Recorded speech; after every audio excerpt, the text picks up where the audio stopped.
حضرت معاذ بن جبل رضی اللہ تعالیٰ عنہ کہتے ہیں کہ صبح کے خوبصورت لمحے اور حضور کی قربت اور سفر کی گھڑیاں اور چل بھی رہا تھا میں آقا کریم علیہ السلام کے ساتھ ساتھ، تو موقع غنیمت جانا تو میں نے کہا کہ اے اللہ کے پیارے رسول صلی اللہ علیہ وآلہ وسلم، مجھے آپ کی قربت میسر آئی ہے تو اس موقع سے میں فائدہ حاصل کرتے ہوئے آپ سے سوال پوچھنا چاہتا ہوں، اور وہ یہ کہ مجھے کسی ایسے عمل کے بارے بتا دیجئے جو عمل مجھے جنت میں داخل کر دے اور جہنم سے دور کر دے۔ تو حضور علیہ السلام نے اس سوال پر ان کی تحسین فرمایا تو نے بہت بڑا سوال کیا ہے، اس کا جو جواب ہے کہ جنت نصیب ہو اور مجھے جہنم سے نجات ملے، تو یہ اتنا آسان کام نہیں ہے، یہ بڑا مشکل کام ہے، لیکن جس پر اللہ آسان کر دے اس کے لیے مشکل نہیں ہے۔ یعنی جنت آسانی سے نہیں ملتی، جہنم سے بچنا بھی اتنا آسان نہیں ہے، بہت سارے گناہوں سے بچنا پڑتا ہے، لیکن اللہ جس کے لیے آسان کر دے اس کو نیکی کی توفیق دے دیتا ہے اور برائی سے اس کو بچا لیتا ہے۔ اگر تو چاہے کہ جنت میں جائے اور جہنم سے نجات ملے تو تمہیں اللہ پر ایمان بھی لانا پڑے گا، اور ایسا ایمان جس میں شرک کی آمیزش تک نہ ہو، اسی کی عبادت تیری زندگی کا مقصود ہو، اور نماز بھی ادا کرنا ہوگی، زکوٰۃ بھی دینا ہوگی، روزے بھی رکھنے پڑیں گے، اور تجھے حج بھی کرنا پڑے گا۔ جنت میں داخلے کے لیے یہ شرائط ہیں کہ تم یہ کام کرو گے۔ پھر ارشاد فرمایا میں تمہیں بھلائی کے دروازے ہی نہ بتا دوں۔ ارشاد فرمایا الصوم جنہ، روزہ ڈھال ہے۔ ڈھال آپ سمجھتے ہیں، اگر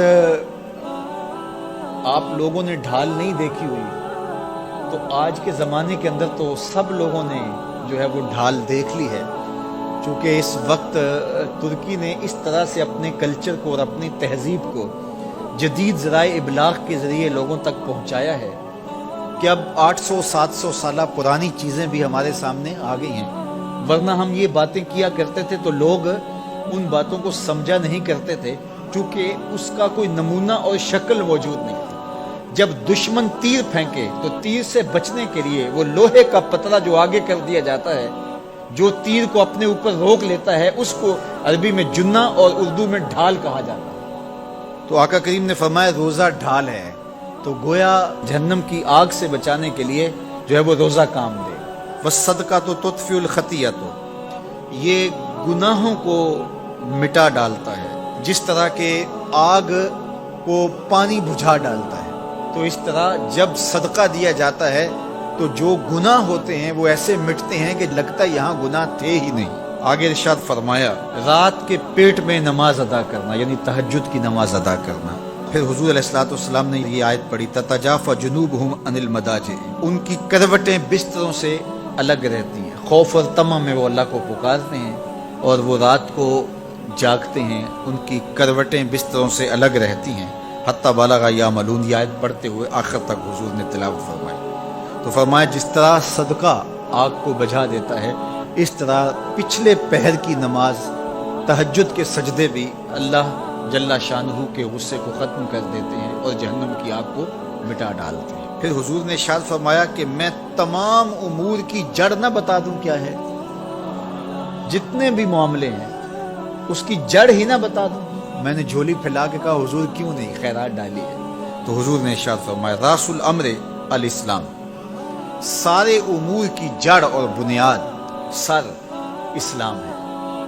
اگر اسلام ہے تو عمل قابل قبول ہے، اور اگر اسلام ہی نہیں ہے تو پھر جتنے مرضی نیک عمل کرتے رہیں، جتنا مرضی پانی ڈالیں، جتنی مرضی کھاد ڈالیں، تو اگر جڑ ہی نیچے سے کٹی ہوئی ہے تو درخت ہو پائے گا؟ کبھی بھی نہیں ہو پائے گا۔ تو کہا جڑ اسلام ہے، اس لیے عقیدے کی صحت عمل کی قبولیت کی ضمانت ہے، تو تمام امور کی جڑ اور بنیاد اور سرا اسلام ہے، اور اس کا ستون نماز ہے۔ اور صحابہ نماز کے جس طرح پابند رخوگر تھے، تو وہ تاریخ کی روایات آپ دیکھ سکتے ہیں، آپ کو ایک صحابی بھی بے نماز نہیں ملے گا۔ وذروۃ ثنا میں ہی الجہاد، اور کوہان کی بلندی، چوٹی اسلام کی، وہ جہاد ہے۔ جہاد سے اسلام کو سربلند کیا جا سکتا ہے۔ اسلام کا چھٹا رکن ہے جہاد، اور ہمیں جہاد کی ترغیب بھی دی گئی اور قیامت تک یہ جہاد جاری بھی رہے گا اور کبھی بھی ختم ہونے کا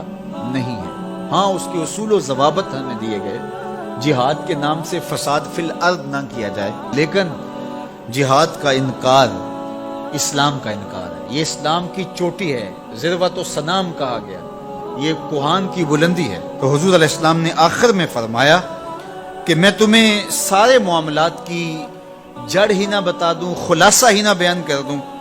قلت بلا یا نبی اللہ، میں نے کہا اے اللہ کے نبی کیوں نہیں؟ فاخذ بلسانہ، حضور نے اپنی مبارک زبان کو پکڑا، فقال، اور فرمایا کف علیک ھذا، کہا اس کو روک لے، اس کو کنٹرول کر۔ تو کہتے ہیں میں نے کہا اے اللہ کے پیارے محبوب صلی اللہ علیہ وسلم، جو ہم باتیں کرتے ہیں اس سے بھی مواخذہ ہوگا؟ یعنی عمل پر تو پکڑ ہوگی، لیکن جو ہم زبان سے بات نکال دیتے ہیں تو کیا اس بات پر بھی مواخذہ ہوگا؟ تو حضور علیہ السلام نے ارشاد فرمایا کہ لوگ منہوں کے بل یا ٹھوڑیوں کے بل جہنم میں ڈالے جائیں گے، یہ ان کے بولے ہوئے بولوں کی وجہ سے ہوگا، ان کی زبان کی کمائی کی وجہ سے ہوگا۔ تو اپنی زبان کی حفاظت کرو تو جنت کا داخلہ مل جائے گا۔ تو گویا زبان کی حفاظت سے لے کر کے اللہ کے حضور سجدے تک اور اللہ کی عبادت تک، یہ ہے وہ نصاب جو جنت میں جانے کا ہے۔ اللہ ہم سب کو 5 گانا باجماعت نماز کی توفیق دے، اللہ ہمیں توفیق حج کی نصیب کرے۔